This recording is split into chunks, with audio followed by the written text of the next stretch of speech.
Iniciando aí a gravação, é, vamos continuar a nossa conversa sobre alguns pontos que são necessários serem revistos, né? Até a aula passada a gente reviu algumas coisinhas de laço, nada de aprofundamento, simplesmente para a gente lembrar algumas possibilidades. Hoje eu gostaria de falar com vocês sobre algo que eu curto bastante, que são os arrays. Então vamos começar a montar aí um array, vamos entender aí um array novamente, vamos relembrar o que é isso e ver como que ele funciona, né? Então vamos começar a nossa brincadeira. Vamos salvar esse cara daqui.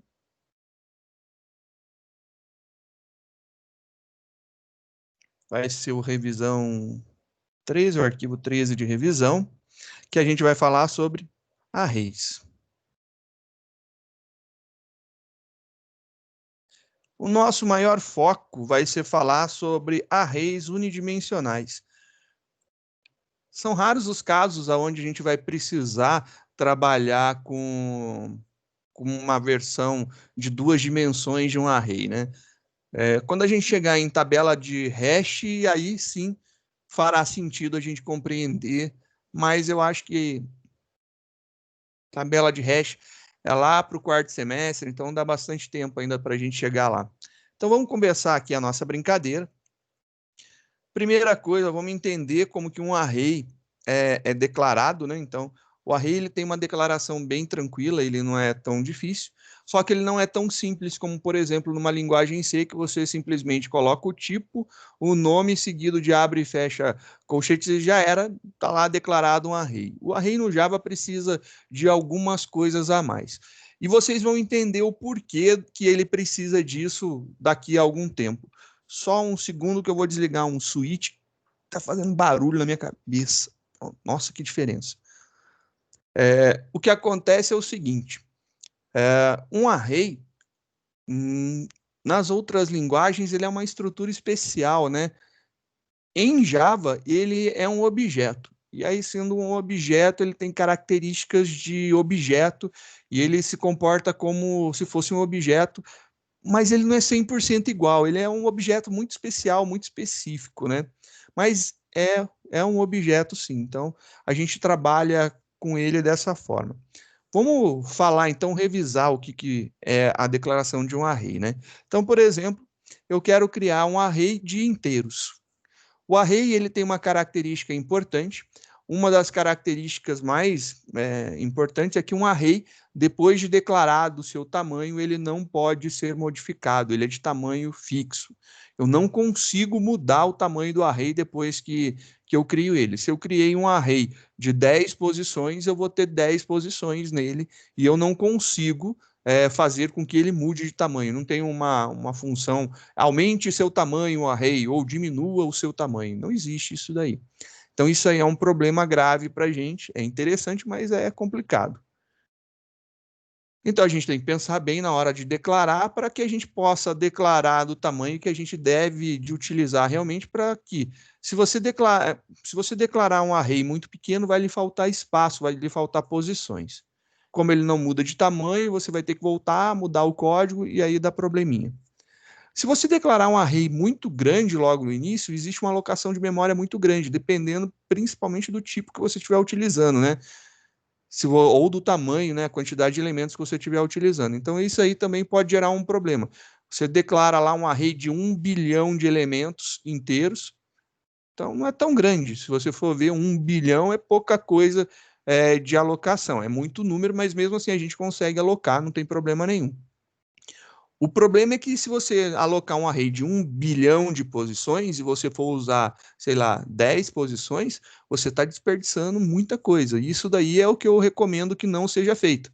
Faz uma coisa bem concisa e bem consciente.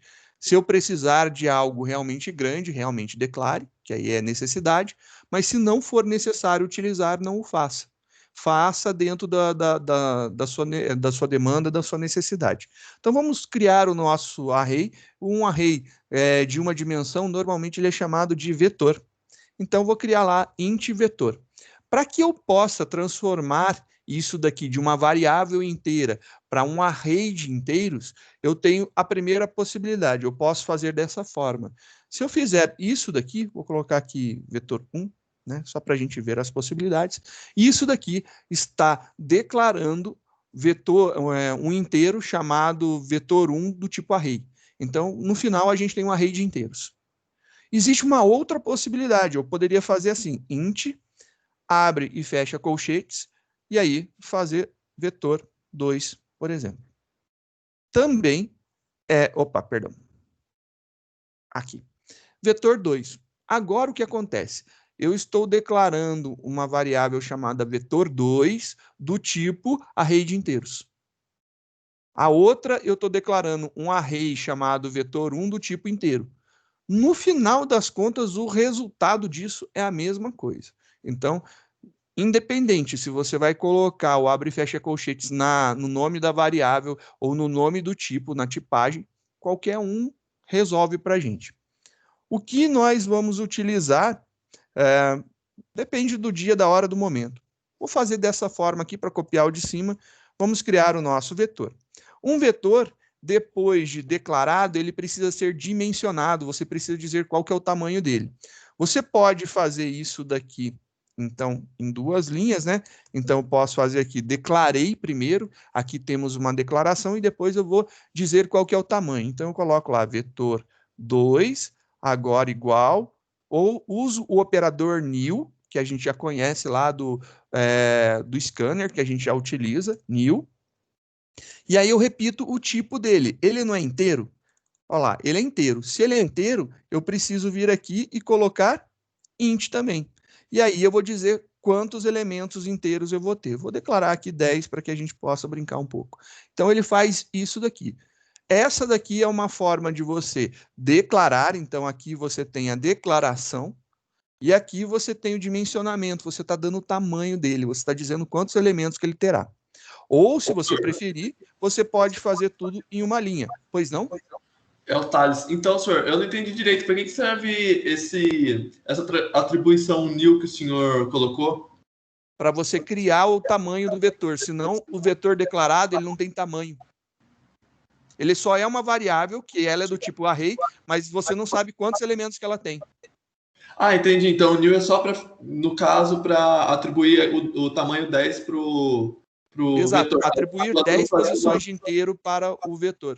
2, então, quando caso, eu for colocar quando eu for fizer um array, é obrigatório colocar o nome da variável, new, int, e colocar direto. Eu não posso, por exemplo, na linha 10, que está lá o vetor 1, eu não posso colocar o tamanho do vetor já dentro daqueles colchetes? Não. Na linguagem Java, não. Beleza. Isso daí é declaração em linguagem C. A linguagem C é desse tipo. Se fosse linguagem C, você poderia vir aqui e colocar aqui 10. Isso daqui na linguagem C funciona perfeitamente. No Java não pode. No Java você tem que declarar o array primeiro, dizendo qual é o tipo dele, e depois dimensionar ele com nil, e aí o tipo que você declarou, entre colchetes, o tamanho. Entendi, senhor. Beleza.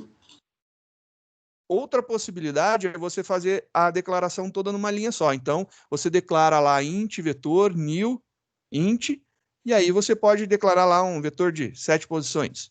Tá aí. A outra possibilidade é essa.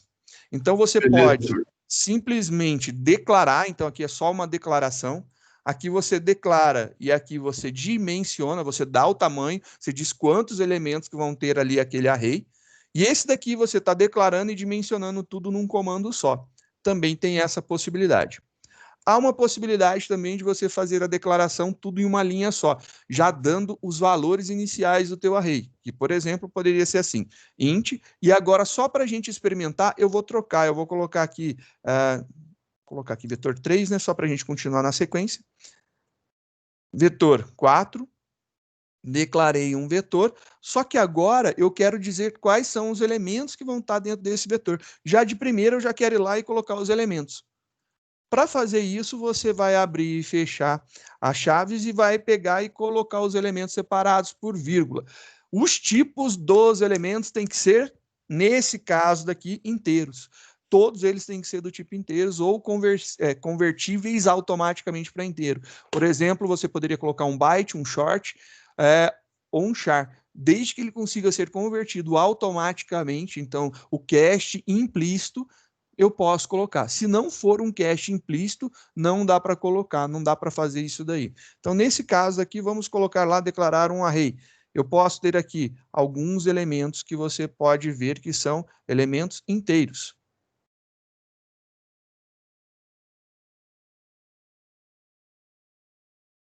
Aqui eu tenho um array de 1, 2, 3, 4, 5 elementos.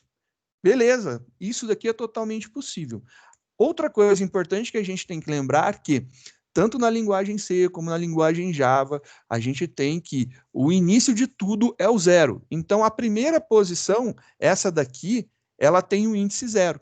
Se eu quiser me referenciar a essa posição, eu vou colocar, eu vou me referir a ela como vetor 4, índice 0, posição 0. Essa daqui é a 1, essa aqui é a 2, a 3 e a 4.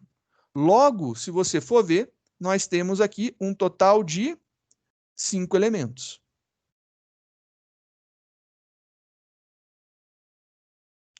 Está aí um total de 5 elementos que nós temos, sendo que ele vai de 0 a tamanho, quantidade de elementos menos 1. Isso daí é uma característica dos arrays. Bacana essa ideia nossa. E para que a gente possa manipular e iterar isso daí, iterar é passar por todos os elementos, né? Então, para que eu possa iterar esses arrays, eu tenho uma formação interessante. Normalmente a gente utiliza um laço. Qual laço você deve de utilizar? Qualquer um. A opção é sua. Eu comumente gosto de utilizar o laço for, mas não é sempre que eu utilizo. Às vezes eu prefiro usar um while ou um do while, depende da situação, depende do momento, depende. O depende é muito importante. Então, é por código, né? Conforme a gente vai tendo a demanda, a necessidade, a gente vai utilizar um tipo ou outro. Eu vou fazer uma primeira montagem com um laço for para que a gente possa ver. Eu vou fazer aqui a iteração, eu vou imprimir todos os elementos que estão no vetor 3 para a gente ver uma característica deles. E depois vou fazer um outro laço para imprimir todos os elementos do vetor 4. Então aqui a gente vai imprimir o vetor 3. E aí eu vou fazer um for. For já monta a estrutura dele, que eu acho que é bem interessante fazer isso daí para facilitar a nossa vida. Vou fazer a declaração aqui de int i. Se lembra? Começa em 0. Igual a 0, então. Ele vai até quanto? Até o tamanho menos 1. Qual que é o tamanho aqui do vetor 3? O vetor 3 tem tamanho 7. Então, tem que ser menor que esse tamanho. Eu vou deixar bem explícito esse menor que o tamanho. Só para a gente ver. Ele tem que ser menor que 7. Qual que é o inteiro menor que 7? É o 6. Você pode fazer i menor ou igual a 6 ou i menor que 7. Fica a gosto do freguês aí. E mais, para ele poder passar por todos os elementos. Então, eu vou fazer aqui um system.out.print. Vou utilizar o print para sair tudo numa linha só. Vou fazer agora a chamada aqui do vetor 3 na sua posição. Então, eu vou passar aqui a posição que eu quero. Como eu não posso especificar 0, 1, 2, porque ele vai variar, eu vou utilizar a minha variável de iteração aqui que eu estou utilizando nesse laço, que é o i. Então, o i ele vai de 0 a 6. Então, ele vai passar por todas as posições do array. Legal, era isso que eu queria. E eu vou adicionar um espaço somente para que a gente possa ter uma visualização um pouco mais organizada dos elementos do vetor 3. Isso daqui, perfeito. Funciona bonitinho. Vou aproveitar, copiar esse código, que é bem parecido, e vou fazer agora para o vetor 4. Essa daqui vai ser a alteração, vetor 4. Só que aqui a gente vai fazer uma pequena mudança, né? Vou pular de linha aqui só para que fique um pouco mais visível, né? Mais organizado. O que acontece agora? Eu não quero ir até o último, até o tamanho menos 1. Eu queria que ele fosse sim, mas eu não sei, eu não lembro e eu estou com preguiça de contar, vou ter que contar lá quantos que são elementos, quantos elementos tem. Ali é fácil, dá para contar, são poucos, mas se eu tivesse muitos e eu tivesse que contar os elementos na mão, é um trabalho braçal xarope, né? E a gente pode errar também. Para tanto, eu tenho uma propriedade, que é uma característica do vetor, que mostra o tamanho. Então, eu coloco o nome dele, vetor 4, e aí eu utilizo o ponto. O ponto é a ligação com as propriedades dele, assim como eu tenho ligação com os métodos, né? Então, é o vetor ponto length. O length é o comprimento, o tamanho do vetor. E aí eu tenho uma propriedade que me diz quantos elementos esse vetor tem. Por isso que eu utilizei o menor, para a gente já reaproveitar. Porque se a gente colocar menor igual aqui, o que vai ocorrer? Ele vai até o tamanho 5. De 0 a 5 são 6 elementos. E aí a gente vai ter um erro muito comum, que é o array index out of bounds. Perdão, um erro não, uma exception, né? Uma exceção, que é o array index out of bounds. Esse cara daí diz o seguinte: a gente está tentando acessar uma posição que não existe dentro do nosso array, ou seja, ela está fora dos limites. Pode ser o limite inferior, ou seja, menor que 0, ou o limite superior, maior ou igual ao tamanho do array. Então, isso daí geraria uma exceção. Com o menor, a gente não tem esse problema. O menor ele vai até a posição correta. Vamos fazer aqui essa impressão e vamos ver os valores que nós teremos aqui. Compilou meu programa, não tem erro, vou rodar. Legal, olha só o que aconteceu. Ele imprimiu aqui um monte de zero. E aí tem uma característica muito interessante. Vocês lembram que o Java ele tem uma característica que ele fala que toda variável, quando ela é declarada, se eu quiser utilizá-la, eu preciso inicializá-la. Então, eu preciso dar um valor inicial para todas as variáveis que eu declaro. Aonde, em que local eu coloquei 0 dentro do vetor 3? Essa é uma boa pergunta, né? Eu não fiz. Então, aí é um problema sério. Como que surgiram esses zeros? O Java tem uma característica interessante. A gente vai falar um pouco de algumas coisas que a gente vai ver lá na frente, mas vocês vão entender bem o que vai acontecer. Quando eu crio uma classe para gerar objetos a partir dessa classe, e eu crio variáveis dentro dela, essas variáveis, elas não têm a necessidade de serem inicializadas. Quando eu crio um objeto a partir da classe, as variáveis recebem um valor padrão. Quando são os tipos inteiros, os tipos numéricos recebem 0, né? Inteiros, floats, eu separei de inteiro e ponto flutuante, porque inteiro é 0, ponto flutuante é 0.0. Então, é isso daí que acontece. Essa é uma característica muito interessante para a gente. Quando eu declaro um array, já que é um array de inteiros, os valores inteiros dele, todos vão iniciar zerados. Então, não existe a possibilidade de começar com um lixo de memória, por exemplo. Coisa que era extremamente normal acontecer na linguagem Java. Na linguagem C. A linguagem C eu posso declarar um array, e se eu declarei lá um array de, 1000 posições, eu começava a array esse array e mandar imprimir o valor que está em cada uma dessas posições, pode surgir lixo de memória aí de qualquer forma. E é muito interessante isso daí. Eu teria que primeiro zerar ele, então eu tenho que varrer para colocando zero em todas as posições, ou dando um valor inicial para que possa garantir não ter nenhum problema. Agora que isso daí é uma tarefa desnecessária, né? A gente não precisa mais se preocupar em zerar os nossos arrays. Então, é uma boa prática do Java você não precisar se preocupar com isso. Ele faz por você. E no caso do outro, olha ali que legal. O vetor 4, ele já tinha os valores declarados. Eu fui lá e coloquei e saiu bonitinho. E se por acaso eu vier aqui e adicionar mais algum elemento, por exemplo, coloquei aqui mais um elemento. E aí a gente tem aqui o elemento 5. Ele vai ser um total de 6 elementos. Então, vai de 0 até a posição 5. Na posição 5 eu coloquei o valor 17.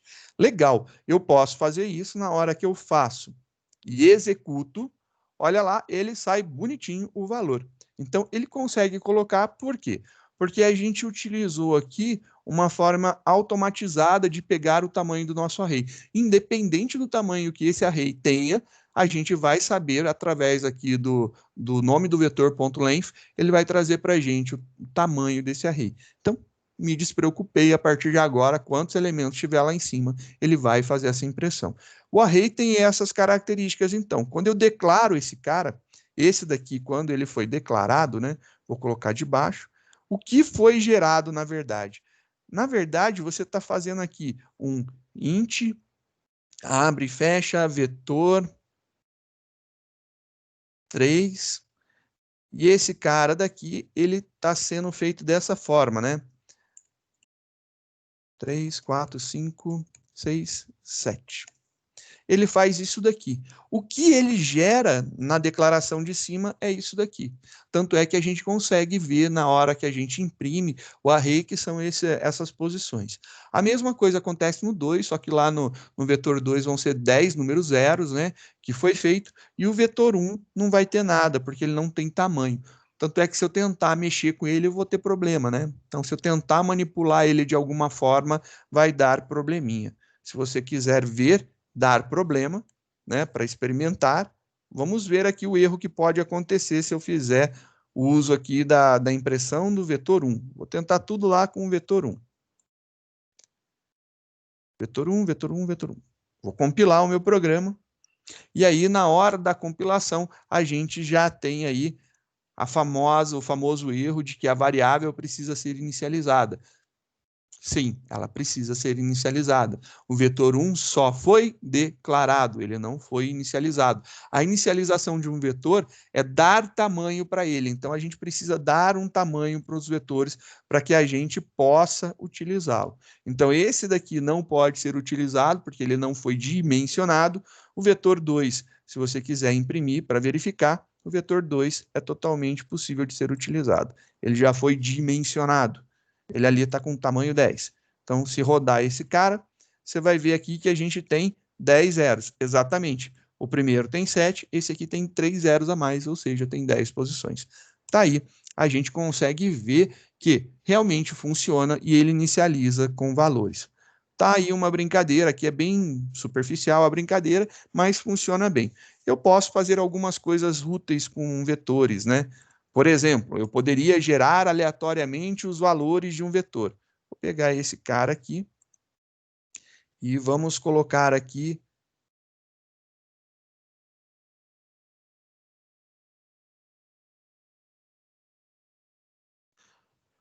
vamos gerar valores aleatórios para o vetor e a gente vai imprimir ele de novo para a gente ver. Então, vou colocar aqui vetor 2 na posição de i, vai receber alguma coisa. Para que a gente possa utilizar, por enquanto eu estou utilizando o random da biblioteca math, né, do pacote math. Então, vamos fazer lá. Int math.random, eu vou gerar o aleatório, método aleatório, e esse cara daqui vou multiplicar por, sei lá, são 10 posições, vou multiplicar por 30, ver se minimiza a possibilidade de ter números repetidos. Não que, nesse caso aqui, me faça alguma diferença. Compilando, rodando, e agora você tem lá as 10 posições que antes eram todos valores zero, né? Tava tudo com zero. Agora eu tenho outros valores gerados aqui de forma aleatória. Interessante que a gente pode fazer uma brincadeira. É bacana entender que vetor é uma coisa muito útil para a gente, apesar de ter estranhezas que possam ser achadas aí no meio do caminho. É muito, muito, muito, muito, muito, muito legal as coisas que a gente consegue. Daqui para frente vai ser comum a gente utilizar vetores para a criação de todas as coisas que vão surgir nas nossas necessidades aí. Eu vou fazer agora, só para que não passe em branco, vou mostrar aí como que seria uma matriz, só para a gente relembrar, né? Vou salvar esse cara como e a gente vai brincar agora com uma matriz. Então, a mesma coisa, porém agora a gente vai lidar com matrizes. Uma matriz é um array de 2 dimensões. Então, essa é a brincadeira que a gente vai fazer agora. Trabalhar com array de mais de uma dimensão. Então, a gente tem aí algumas possibilidades. E aí, as possibilidades são grandes. Vou deixar uma impressão aqui só para facilitar a vida. Então, vamos começar agora a nossa brincadeira. Se eu quiser declarar um array bidimensional, né? Uma matriz. Então, vamos trocar o nome. Se eu quiser declarar uma matriz, eu posso declarar uma matriz dessa forma. Assim como eu também poderia fazer o seguinte, né? Também podia seguir a mesma ideia. Int, uma vez, duas vezes, e aí eu coloco minha segunda matriz, né? Vamos colocar aqui matriz 1, matriz 2. Posso fazer de qualquer uma das formas e o resultado é o mesmo. Diga, Breverton. Professor, eu consigo fazer uma de 3 dimensões? De 3, de 4, de 5, de 6, de 7, de 8, de 9. Quantas dimensões você desejar. Que delícia. Era só isso, obrigado. De nada.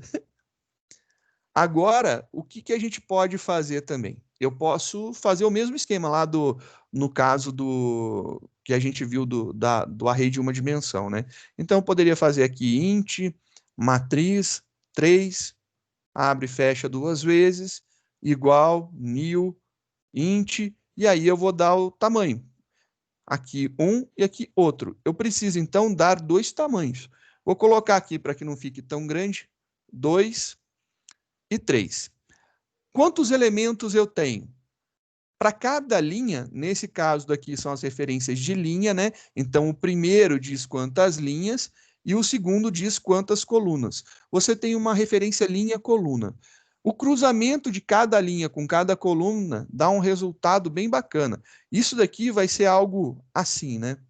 A gente vai ter como resultado uma matriz que vai ter dentro da primeira linha, então isso aqui vai, deixa eu só colocar asterisco barra asterisco, para eu fazer um bloco, acho que aí fica legal.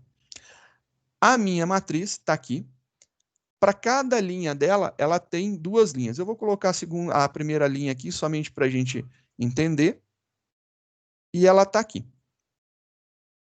Ela tem duas linhas. Essa daqui é a linha 0, então aqui, linha 0. Vou colocar aqui, linha 0. E essa daqui é a linha 1. Se são duas, menor, 0 e 1. Então, está aqui, nós temos lá linha 0 e linha 1. Dentro da linha 0, eu tenho 3 elementos. Então, eu vou ter aqui o elemento na posição 0, eu vou ter o elemento na posição 1 e eu vou ter o elemento na posição 2. E isso daqui vai se repetir, né? A gente tem o mesmo processo, então a gente vai ter a mesma coisa aqui para a linha de baixo. Então, para cada uma delas, nós temos um conjunto de índice. Se eu quiser pegar esse elemento, eu preciso dizer qual que é a linha e qual que é a coluna dentro da linha. Então, para fazer a referência nesse daqui que eu estou selecionando, esse daqui, a referência dele é 0, 0. Então, linha 0, coluna 0.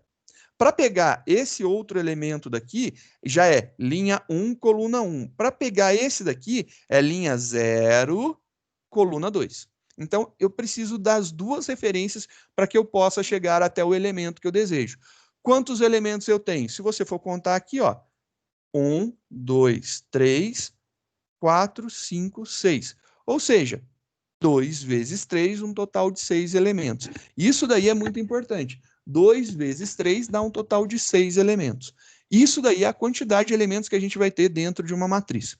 Sempre é a multiplicação da quantidade de linhas pela quantidade de colunas. Se, só para atender a uma curiosidade muito interessante, se você olhou bem o jeito que eu fiz aqui, você deve ter percebido uma coisa interessante. No Java, ele trabalha da seguinte forma: ele interpreta um array bidimensional sendo um vetor de vetores, um array unidimensional contendo em cada uma de suas posições um outro array unidimensional. Ou seja, é um vetor que contém vetores. Sim, badabim, é isso mesmo. Nós podemos ter um vetor que contém vetores. Breverton? Eu tô aqui.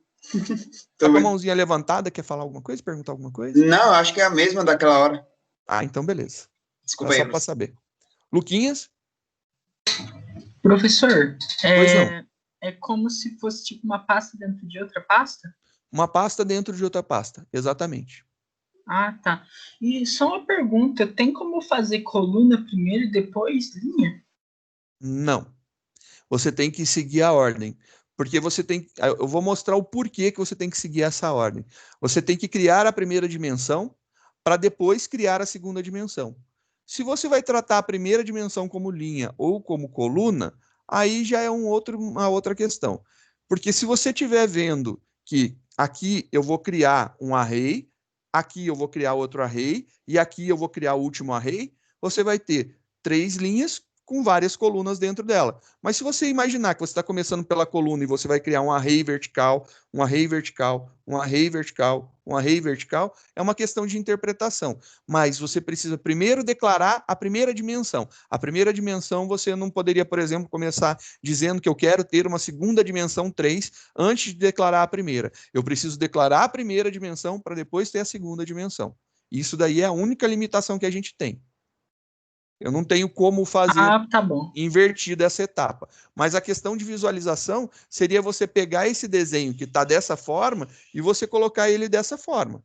Você visualizar. Se você pegar e virar a sua tela desse jeito, é exatamente isso que a gente vai ter. Mas aí tem que virar espelhada, né?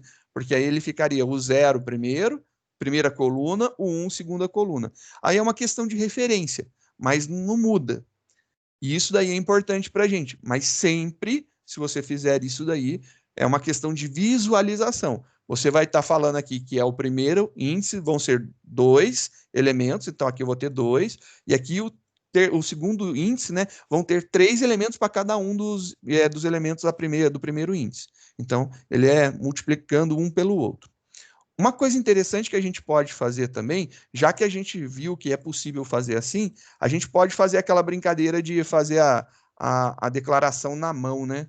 Então, eu poderia, por exemplo, declarar aqui int matriz 4, fiz lá minha matriz, e agora eu quero fazer isso aqui na mão, quero criar que nem eu tinha criado lá no outro exemplo de arrays, né, unidimensionais.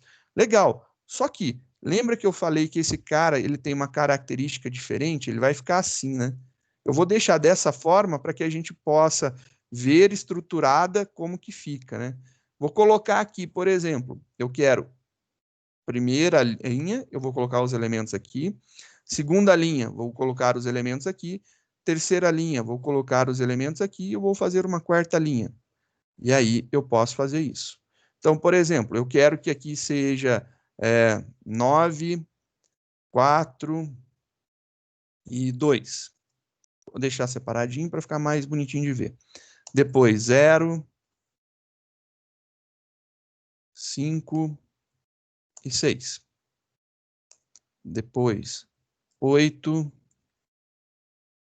7, 2, 3, 7, 8, tá aí. Bonitinho. Eu posso fazer assim. Essa matriz aqui, ela é uma matriz de quantas linhas, né?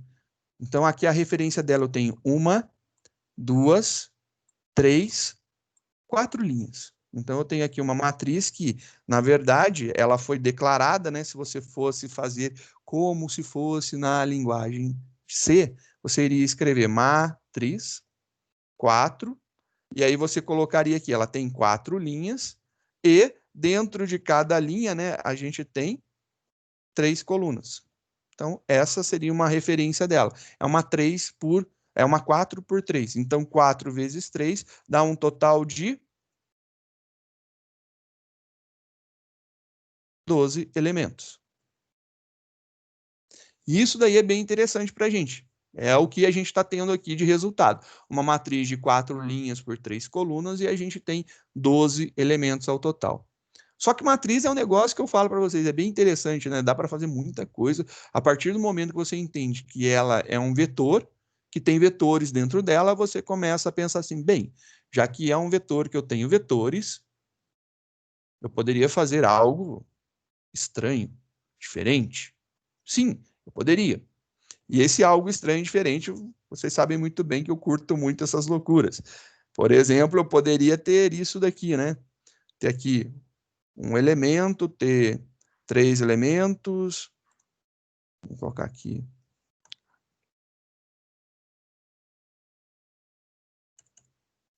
Poderia ter uma matriz assim? Poderia.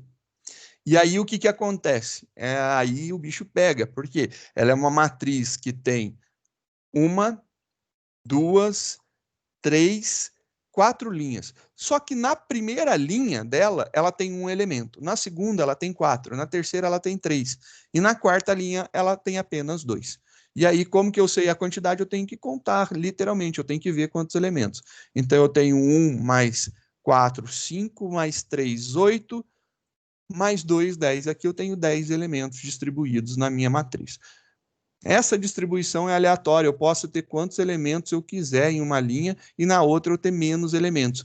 Tem algumas vantagens, é estranho, né, às nossas vistas ver isso daí, mas tem uma vantagem absurda, porque você tem uma economia de memória gigantesca. Se uma determinada linha ela precisa ter muitos elementos e uma outra linha não precisa ter muitos, ela pode ter pouco, por exemplo, uma tem que ter 100 elementos e a outra só precisa ter 2. Então, eu declaro uma linha com 100 elementos e a outra com 2, eu diminuo. Então, fica uma linha grandona e uma linha menorzinha e está tudo certo, e não tem problema nenhum. E ele funciona muito bem e não dá problema com isso daí. É uma característica bem legal. É uma coisa interessante da linguagem que ela possibilita. Ela possibilita criar matrizes que têm uma determinada quantidade de linhas e suas linhas podem ter colunas de tamanhos diferentes. Eu posso ter colunas de tamanhos diferentes aqui, sim, sem problema nenhum. É bem interessante. Sim, daqui a pouco eu já vou printar ela, Ariel. Aí a gente dá uma olhadinha para ver como é que fica. Eu vou fazer a impressão de todas elas. Vou mostrar como que a gente cria essas matrizes aqui na mão primeiro. Aí depois a gente sai conversando, printando elas, né? Vamos fazer aqui um int. Professor, na prova Diga. do senhor tinha uma questão que perguntava sobre diagonal principal e tudo mais. São só matrizes quadradas? Eu Não, coloquei isso e estava errada. exato. É que na matriz quadrada você vê ela perfeitamente. O problema é que você não tem uma diagonal. Se você for imaginar, por exemplo, nessa matriz daqui, ela teria aqui 9, 5 e 2. Ela não iria do 9 ao 8, que seria a ideia dela, mas que dá para fazer sim. Eu teria, por exemplo, diagonal secundária, eu teria essa daqui, porque ela vai pegar a dimensão -1. E essa linha de baixo ficaria praticamente fora, mas seria totalmente possível ter os elementos. E aí é possível sim utilizar. Por incrível que pareça, não é comum, principalmente quando a gente tem matrizes desse tipo daqui, né? Perdão. Mas é uma coisa que é possível. A gente vai pegar onde a linha e a coluna são iguais. Linha 0, coluna 0, linha 1, coluna 1, linha 2, coluna 2. Eu poderia pegar. A linha 3 aqui não teria, porque não teria o quarto elemento para ser pego. E aí o terceiro elemento para ser pego. E a gente consegue fazer em cima disso, sim. Fica bem interessante, mas é esquisito. Então, É esquisito, mas dá. essa questão, mas entendi, senhor. Obrigada. É para bugar mesmo. A ideia é dar um crash legal. A gente percebeu. Pô, mas também, né? Tem que ver, né? Uma prova assim, facinho, em grupo. A etapa tem que ser um pouco mais difícil para fazer o povo pensar. E aí criar debate e ver se alguém sai da caixinha e pensa diferente. Como que eu posso declarar parte por parte, né? Porque ali, no exemplo na matriz 4 e na matriz 5, eu coloquei os valores direto. E se eu quisesse agora gerar aleatoriamente os valores, né? E aí eu queria montar esses tamanhos aqui. Como que eu poderia fazer? Eu vou replicar, por exemplo, o que a gente criou na matriz 5, mas eu vou fazer na mão. Vamos fazer na mão ela. A primeira coisa, eu tenho que ter 2 dimensões. Tá certo isso aqui. Então a declaração é dessa forma. Só que, quantas linhas que eu tenho aqui? 1, 2, 3, 4. Vou deixar aqui, então, 4. E não vou colocar a dimensão das colunas. Eu não vou dizer quantas colunas que tem, mas eu estou deixando aqui em branco. Não estou fazendo essa referência, não estou colocando valor, mas estou dizendo, olha, vai ter uma segunda dimensão. Legal, feito isso daí, eu posso pegar agora matriz 6, e aí a matriz 6, ela vai ter na linha 0, a gente vai ter alguma coisa. Eu vou copiar isso daqui algumas vezes, a gente vai ter 4 vezes, né? 3, 2, 1. Olha lá, todas as possibilidades, então estou fazendo para cada uma das linhas. E agora, o que eu faço? Como que eu declarava mesmo um vetor? Fazia lá new int, e aí eu colocava isso daqui. Então, essa declaração a gente vai fazer exatamente igual. A primeira lá tem um elemento, então tá ali um elemento, a segunda tem 4, a terceira tem 3 e a quarta tem 2. Tá aí, a gente fez a criação da matriz 5 e a gente criou ela. Só que, se você imprimir, obviamente, ela vai estar com zeros, né? Então, ela vai apresentar zeros em todas as suas posições, porque não tem valor. Mas não é o problema, eu estou falando da parte estrutural. Para matar a curiosidade, vamos começar a imprimir. Não consigo imprimir a matriz 1, porque ela não foi dimensionada. Também não consigo imprimir a matriz 2, porque não foi dimensionada. Mas eu consigo imprimir a matriz 3. Vamos ver, então, a partir da matriz 3, as impressões. Então, vamos imprimir aqui. Eu já tinha deixado meio maceteado, copiado lá do exercício anterior. Matriz 3. A gente vai trabalhar com a impressão. A gente precisa de um laço para cada uma das dimensões. Para que a gente possa trabalhar, então eu preciso ter 2 laços. Preciso ter um for dentro de outro for. O que acontece? O que a gente conversou na aula passada quando eu coloco um for dentro de outro for? É multiplicação, né? Então se eu tenho um for que vai até 10, eu acho que a gente estava falando isso aqui, que eu estava ainda contei lá, coloquei a variável lá para contar, né? Para contar quantas vezes. Se eu entrar com um número, por exemplo, 10, ele vai de 1 a 10, esse aqui vai de 1 a 10 também, quer dizer, de 10 a 1, ou seja, repete 10 vezes, então 10 vezes 10 dá 100. Então, no total, vão ser impressos, vão ser iterados 100 vezes, ele vai entrar dentro desse laço aqui um total de 100 vezes. E é isso daí que a gente tem que entender. Se dessa forma é verdade, então se eu pegar aqui a minha matriz, que é lá 2 por 3, eu tenho que colocar aqui 2, e eu tenho que colocar aqui 3. É isso daí que eu preciso. Não posso usar o mesmo nome de variável, não posso. Por quê? Porque a variável i, ela já existe dentro do primeiro laço. Eu não posso utilizar ela uma segunda vez dentro do próprio laço. E aí eu vou criar uma segunda. Seguindo a sequência lógica, i, j, né? Vamos mudar aqui o nome da variável. E agora o que acontece? A gente vai pegar a nossa variável vetor, né? A nossa variável matriz, e a gente vai imprimir. Então, eu preciso da referência dupla. Eu preciso colocar lá linha e coluna. Então, eu preciso dizer qual que é a linha, achei a linha. Dentro da linha, qual que é a coluna que eu vou utilizar para imprimir. E aí, eu vou fazer essa brincadeira dessa forma. Só que para ficar um pouco mais organizado, e é uma questão de toque, e vocês sabem que eu tenho probleminhas com toque, né? Eu tenho uma chatice aí. Tá bom, vamos só pular de linha uma vez. Acho que fica legal. Vamos fazer só para organizar. Vamos ver aqui a matriz 3, como que fica, né? Então, rodando. Olha lá, a matriz 3 são 2 linhas e 3 colunas. Então, o que eu tenho aqui, ó, são 2 linhas, como a gente descreveu, 1, 2, e tem 1, 2, 3 elementos dentro da primeira linha. 1, 2, 3 elementos dentro da segunda linha. Tá lá, ó, primeira, segunda. Como a gente não jogou valores, ele iniciou sendo inteiro com os valores padrões do inteiro quando a gente está lidando com classes, né? Então, como matriz gera objetos, a gente vai ter aí tudo zerado. Belezinha, vários zeros. 2 vezes 3, 6, um total de 6 elementos. É isso daí que a gente tem. Legal, bacana. Vamos colocar aqui uma puladinha de linha a mais para que a gente possa ficar com esses valores separados, né? E eu quero agora fazer a impressão da outra matriz. Então, vamos imprimir agora a outra matriz. Qual que é a outra? A outra é essa daqui. Ela é uma matriz 4 por 3. A matriz 4 é uma matriz 4 por 3. Vamos ver aqui, matriz 4, trocar as referências. ela é uma matriz, e aí vamos já aproveitar e vamos fazer essas correçõezinhas, né? Eu não quero mais utilizar aqui, colocar um 4 e colocar um 3 aqui.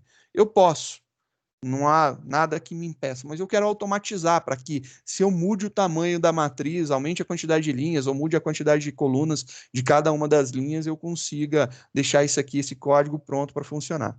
Como que eu faço mesmo? Matriz 4, e eu vou colocar aqui ponto, length, olha lá. Coloquei o comprimento da matriz, mas ela tem 2 dimensões. Beleza. E o que acontece? Você percebeu aqui, e a gente deixou claro nesses 2 exemplos, que eu posso ter tamanhos diferentes. Então, esse cara daqui, eu dei um tamanho novo. Pô, ele tem um outro vetor dentro dele. Sim, então quer dizer que se eu pegar esse cara daqui e colocar aqui, ele vai fazer 4 por 4. Mas se eu pegar a referência da linha e colocar, ele vai pegar cada uma das linhas e vai ver o tamanho dela. Linha 0, linha 1, linha 2 e linha 3. E ele vai ver o tamanho de cada uma das linhas. E aí ele consegue fazer bonitinho. Vendo esse negócio daqui funcionar, compilou, rodou, olha lá que bonitinho, nós temos os nossos valores, vamos ver se bate, né? Está tudo certo. 942056872-378. Belezinha, funcionou. Era isso daí que a gente tinha de expectativa. Aí vem a curiosidade, né? E se eu fizer a mesma coisa para a matriz 5? Ela é muito estranhona, tem um formato esquisito, né? Vamos ver o que acontece. Vou pegar esse mesmo código, então. Esse mesmo código. Tá lá. Agora eu vou mudar ele da seguinte forma. Matriz 5, 5 e 5. Tá aí, mudei. Vamos ver o que a gente vai ter de saída. Ele vai ter que imprimir algo assim. Então, compilando o nosso programa, funcionou, rodando, opa, rodou, belezinha. Olha lá, eu tenho 905648723 e 8. É isso daí. A gente consegue, sem problema nenhum, fazer essas impressões e fica tranquilo, dá para utilizar. A mesma coisa, então, a gente vai ver aqui para a matriz 6, que a gente vai replicar, só que ela vai ter o mesmo formato, porém, ela vai ter os valores de cada uma das suas posições, vai ser o valor 0, né? Então, vamos lá fazer a mesma coisa. Então, se eu pegar essa matriz agora, ao invés de imprimir a 5 e imprimir a 6, a gente vai ter, ó lá, tudo bonitinho. Ela vai ter que ter a mesma estrutura, porém vai imprimir tudo zerado, né? Então vamos ver aqui a saída. Compilando, deu tudo certo, rodando, olha lá, ela tem a mesma estrutura, porém ela imprimiu tudo zeradinho. Era esse daí o nosso objetivo. Tá aí a brincadeira, imprimir tudo zeradinho. Legal. Opa, eu copiei, né? E não substituí. Deixa eu só dar uns enters aqui, que eu acho que fica mais fácil depois de visualizar. Essa aqui é a 5, porque eu tirei a 5, né? Substituí. Beleza. Tá lá a mesma estrutura. Então, a gente tem lá um elemento, 4, 3 e 2. E aí fica aí a estrutura igualzinha, bonitinha, a gente consegue fazer. Essa característica daí é bem legal, a gente tem algumas coisas interessantes de matriz e de vetor. Se a gente quiser ordenar, a gente já brincou com algumas ordenações. Se a gente quiser procurar elementos, a gente precisa varrer uma matriz. Então, a gente tem que entender que para cada dimensão, a gente precisa ter um laço. Então, se eu estou trabalhando com um array unidimensional, eu preciso ter pelo menos um laço para eu poder percorrer todo o meu array. Se eu estiver lidando com um array bidimensional de 2 dimensões, eu preciso ter pelo menos 2 laços para percorrer todo ele. Por que eu falo pelo menos? Porque depende do que você quer fazer. Se, por exemplo, você quer ordenar um vetor, normalmente a ordenação de vetor precisa de 2 laços. Ele precisa de um laço para passar de um lado e um outro para passar novamente para comparar os elementos para trocar de posição. Então, ele precisa ter 2 laços, por exemplo, para ordenação. Só 2 laços? Às vezes você pode fazer uma ordenação com mais laços. Não é recomendável, é sempre bom a gente utilizar os algoritmos mais espertos possíveis e de menor gasto computacional, porque varrer um array é um negócio muito custoso. Quando a gente está lidando com apenas um, ainda é tranquilo, né? Mas quando a gente começa a aumentar os tamanhos, você começa a notar que o negócio começa a ficar extremamente complicado. E aí, como assim fica complicado? De que tamanho eu posso chegar? A gente pode chegar a valores realmente grandes, né? Por exemplo, né? Eu vou pegar esse cara daqui, vou dar um salvar como, porque já tem vetor, e eu vou mostrar aqui um tamanho realmente grande que a gente pode chegar. Exemplo, esse aqui não, eu quero abrir o 13. Esse cara aqui. Vamos fazer...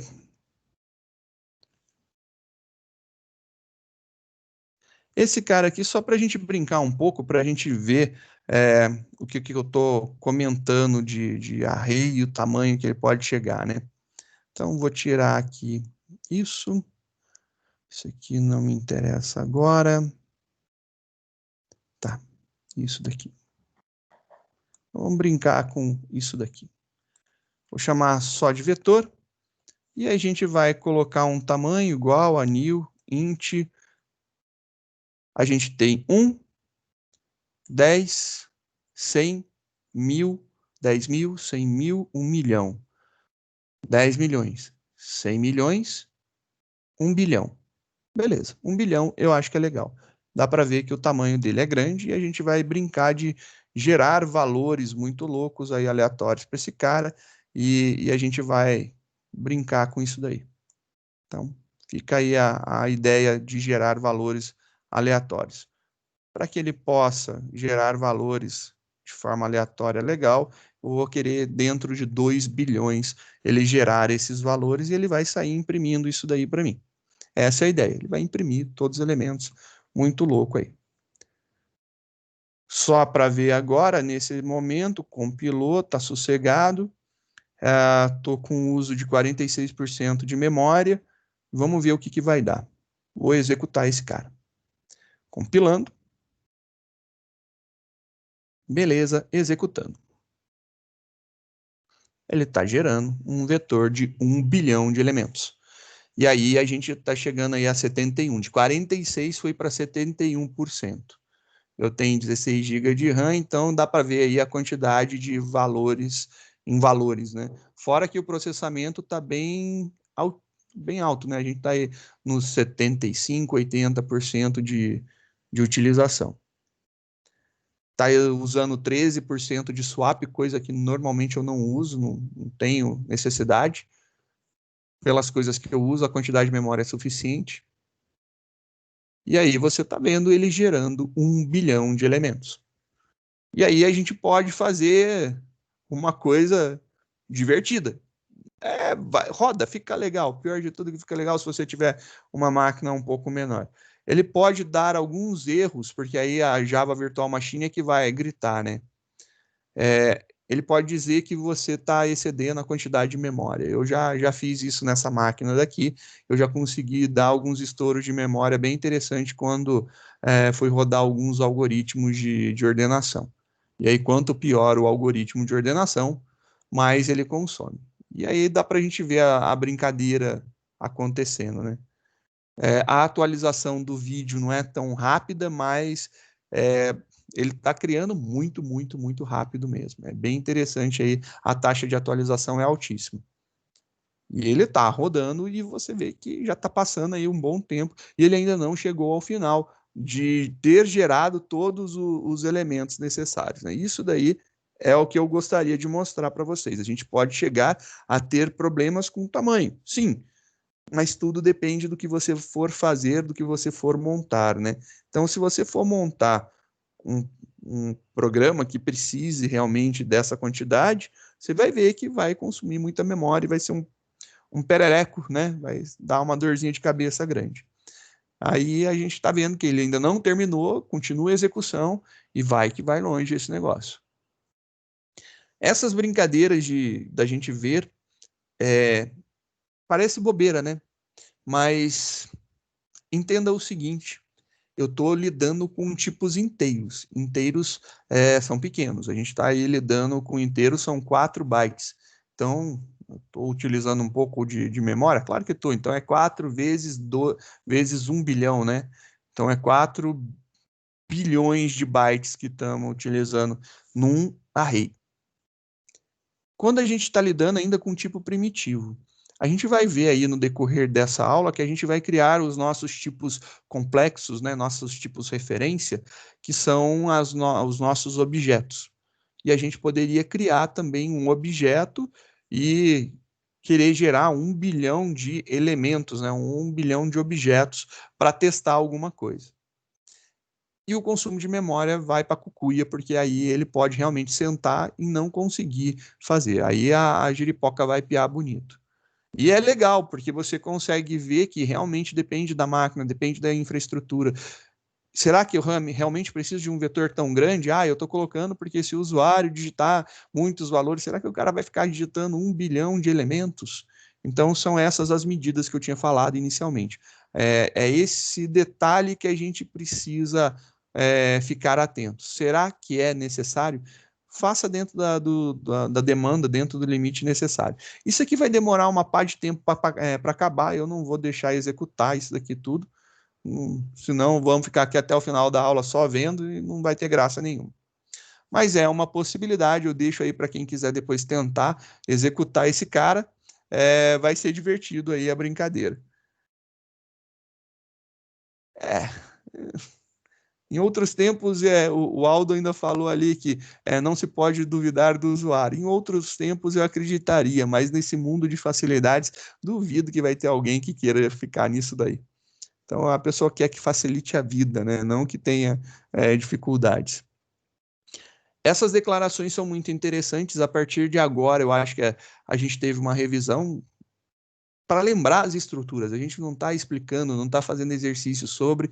E aí, se tiver dúvida, a gente tem as listas do semestre passado, podem ser pegas, feitas, resolvidas. Os vídeos estão gravados para que vocês possam dar uma assistida se quiser. Se quiser perguntar, pode ficar à vontade, pode perguntar, estou aí à disposição. Mas agora vamos começar a rever algumas coisas e quais são os próximos passos, né? Conforme a gente vai criando programas, esse 14 daqui é um exemplo bem bacana, né? Pouca coisa, mas já ficou um programa grande, né? Se você for ver, tem gente que reclama que eu coloco um zoom grande, mas é para ficar mais fácil de ser lido, né? Ficar grande a letra. Mas olha só, não é um programa tão grande, mas de brincadeira, só fazendo uns prints simples, a gente já chegou aí a quase 90 linhas, né? Passando de 80 linhas aí de código. E aí seria interessante a gente começar a pensar em técnicas para melhorar isso daí. E a técnica que a gente vai começar a partir da próxima aula, eu vou simplesmente dar um gostinho, né? Vamos falar um pouquinho sobre hoje, vai ser a modularização. A gente vai utilizar a técnica de modularização. A técnica de modularização é criar módulos, ou seja, dividir o seu programa em pequenas partes que podem acontecer. Vocês perceberam que as nossas estruturas, né? Então aqui, por exemplo, essa estrutura de impressão, ela está acontecendo 1, 2, 3, 4 vezes. Pô, estou repetindo o mesmo código 4 vezes. Aí você pode falar, opa, não é o mesmo código, ele, né, varia. Tá. O que ele varia? O nome da matriz. Aqui ele é tamanho fixo. Sim, a gente pode colocar ele genérico. Então, eu poderia passar um apelido, atribuir um apelido para matriz 4, matriz 5, que quando eu passasse esse valor, né, eu atribuísse para esse local, eu só precisaria usar o mesmo nome, então se tornaria um código genérico. E aí poderia ser uma coisa interessante, eu poderia criar um módulo que fosse o módulo de impressão. E aí o meu código iria diminuir de uma forma estupenda, iria ficar minúsculo, iria reduzir pra caramba. E é isso daí que é o nosso objetivo. A gente vai criar, então, vamos aprender essa técnica e utilizá-la muito, né? Que é a técnica de modularização, de criar módulos, criar métodos. Dentro da linguagem Java, os módulos são conhecidos como métodos. Em outras linguagens, eles se subdividem em funções e procedimentos. E aí tem alguns autores, principalmente de linguagem C, que fala que na linguagem C não existe procedimento, só existe função. Concordo. Outros autores dizem que na linguagem C tem os módulos do tipo função e os módulos do tipo procedimento. Eu entendo isso daí, eu compreendo se você for seguir a ideia de procedimento e de função, de procedure e de function. Qual que é a ideia de uma procedure? A procedure é um trecho de código que ela executa os seus comandos e não retorna nada. Ela não tem retorno para você. Você simplesmente vai executar e acabou. A função, ela executa e devolve uma coisa para você. A gente tem muita função, né? A gente tem muita função. Um exemplo de função que a gente tem cadê aqui? Acho que a gente fez aqui, ó. Isso daqui é uma função. É um trecho de código que gera um número aleatório e ele te devolve um valor. Isso daí é um módulo. Ele vai lá, pega, gera um valor aleatoriamente através de algumas técnicas de criação de aleatoriedade, deve ter uma semente por trás, e isso daí gera um valor para você. E ele te dá esse valor como retorno. Esse valor que ele te entrega como retorno é dito que só funções retornam. Mas são teorias. Eu tenho as minhas convicções e para mim está tudo certo. Eu acredito de uma forma, quem quiser crer de outra, eu não tenho problema nenhum. Eu aceito, eu sou muito eclético nesse sentido. Então, na minha cabeça, você tem métodos que podem retornar ou que podem não retornar. Simples desse jeito. Eles não se subdividem em funções e procedimentos, né? Assim como vários autores escrevem e descrevem, né? Eles explicam dessa forma. Eu acredito que os métodos ou eles retornam valores ou eles não retornam valores. Então, é essa característica. Esse método em específico que a gente está trabalhando aqui, o Random, ele é um método que me devolve valor. A gente tem alguns outros casos aí de coisas que a gente faz e ele não retorna o valor, ele simplesmente executa e acabou e já era. Mas é o gostinho que eu deixo na boca aí para vocês, depois a gente continuar na próxima aula. Vamos falar da utilidade desse negócio, né? Como eu falei para vocês, imaginando um caso como esse, aqui, ó, vamos tirar o zoom, você vai ver. Olha só, 1, 2, 3, 4. E se eu tivesse mais? Quanto mais eu tivesse, quanto mais matriz eu tivesse aqui para imprimir, ou quantas vezes mais eu necessitasse chamar a impressão, eu precisaria fazer 2 for e colocar lá um system out para fazer e ainda ter alguns systems para pular de linha para organizar. Eu pessoalmente acho que é uma sacola ter que ficar fazendo isso aqui várias vezes. Vocês viram que eu dei Ctrl C e Ctrl V. A partir do momento que você começa a dar Ctrl C e Ctrl V no teu código, começa a surgir aí uma ideia, né? Se você seguir as ideias dos padrões de projeto e do código limpo, se você está repetindo o código, ou seja, se você vai ter o mesmo código criado em 2 locais, ele pode ser extirpado e criado um método para que ele possa ser chamado de vários locais, mas ele seja escrito apenas uma vez. Então, você escreve ele uma vez e roda ele quantas vezes você quiser. Isso daí é uma coisa muito importante, muito útil. Por que é tão interessante? E se eu falasse para você assim, falasse para vocês dessa forma? Eu gostaria que mudasse a impressão. Eu não quero mais que seja espaço, eu quero que seja com vírgula. Aí você vira assim, pô, jura?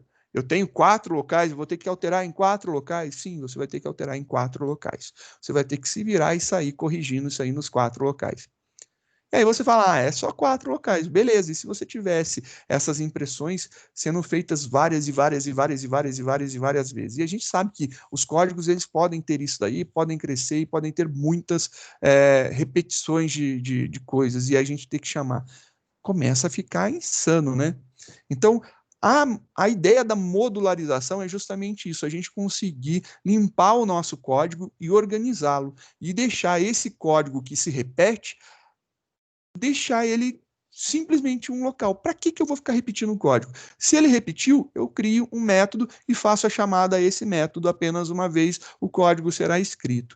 E é importante você fazer isso porque ele gera uma questão interessante, que é a questão da manutenabilidade, a capacidade de dar manutenção no código. Então, a manutenabilidade, manutenabilidade, ou nome chato de falar, né? A capacidade de dar manutenção é muito importante, porque se você tiver que alterar em vários locais do teu código, pode ocorrer aí um probleminha, né?